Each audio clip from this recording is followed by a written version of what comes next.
troisième de Paris-Camembert notamment. Troisième sur les boucles de l'Aulne. Et oui, Maxime Vézy. On se posait des questions, est-il en forme? Eh bien, il l'est. Maxime Vézy.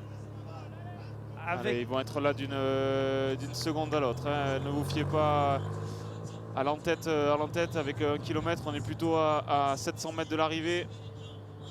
Et Antoine Lotte hein, qui est revenu aussi. Hein.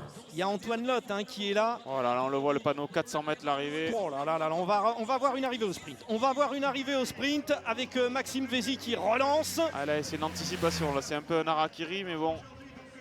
Oh là là. Derrière, c'est très très bien organisé hein, pour la formation Décathlon CMA CGM.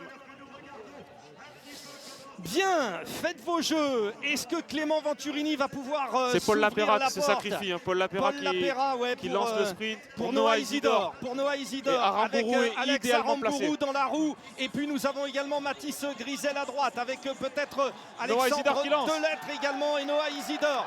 C'est Sandy Dujardin qui va gagner. Qui sont dans une très très bonne position. Sandy Dujardin devant Hugo Page. Non, Hugo Page. Hugo Page est passé. Hugo Page est passé. Victoire d'Hugo Page. Il y a la victoire d'Hugo Page devant Sandy Dujardin. Troisième Arambourou. Et puis Arambourou. Quatrième Clément Venturini.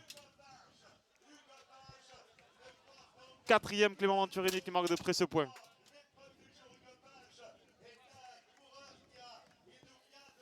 Voilà, Cofidis, ils se sont cachés.